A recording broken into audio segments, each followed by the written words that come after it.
India's textile export market is around $35 billion, but it is likely to touch $100 billion by 2030.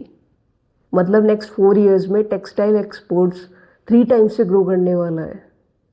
So hey guys, welcome back to our channel Sky is the Limit. In today's vlog we'll be talking about the textile sector. उसमें कितनी potential and कितनी opportunities hidden है. So this vlog is not only for stock market traders and investors, but also for people who want to start a new business, a new venture in the new industry or the new sector. So let's deep dive in our analysis. So process से लेके revenue and the value addition सबकी बात करेंगे.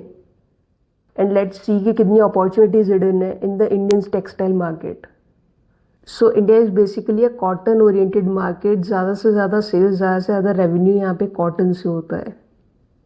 So cotton basically farming से produce होती है और जब उसमें से सीड्स एक्सट्रैक्ट किए जाते हैं उस प्रोसेस को जिनिंग बोलते हैं. एंड ये कुछ ऐसा दिखता है. फिर वो रॉ कॉटन स्पिनिंग प्रोसेस में जाती है और एक थ्रेड लाइक स्ट्रक्चर में कन्वर्ट होती है which is called yarn. And फिर वीविंग करके उसको एक फैब्रिक में कन्वर्ट किया जाता है.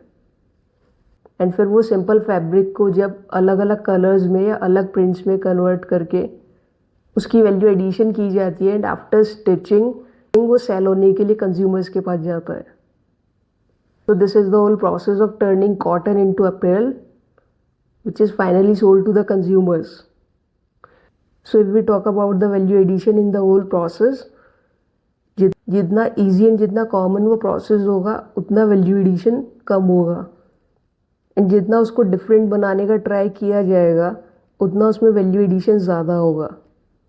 सो कॉटन फार्मिंग में वैल्यू एडिशन लोवेस्ट है. सीड्स को एक्सट्रैक्ट करेंगे तो वैल्यू एडिशन लोवेस्ट है. स्पिनिंग प्रोसेस में भी मीडियम वैल्यू एडिशन है. वीविंग एंड निटिंग में भी मीडियम वैल्यू एडिशन है बस. बट हाईएस्ट वैल्यू एडिशन कहाँ पे है? Branding and retailing, garmenting. जब एक नॉर्मल से प्रोडक्ट को आप ब्रांड में कन्वर्ट कर देते हो वहाँ पे वैल्यू एडिशन हाईएस्ट है. So if we talk about the spindle capacity तो ये मिलियंस में दी हुई है.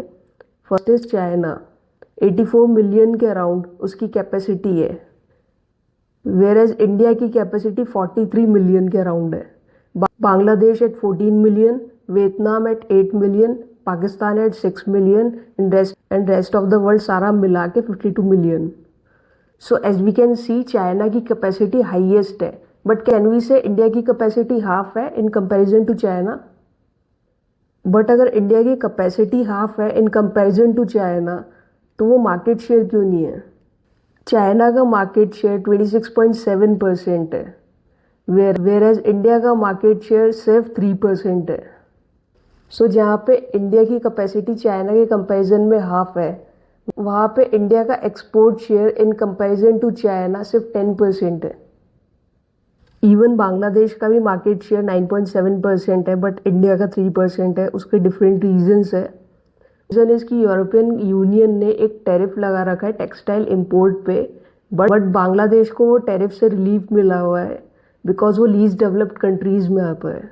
जहाँ पे इंडिया को 9 to 12% का टैरिफ इम्पोज हो रहा है वहाँ बांग्लादेश को 0 टैरिफ पे करना पड़ रहा है. सेकेंड रीज़न इज कि बांग्लादेश की लेबर चीप है इन कंपेरिजन टू इंडिया. जहाँ पे इंडिया की लेबर 100 में मिल रही है वहाँ पे बांग्लादेश की लेबर सिर्फ 70 में मिल रही है.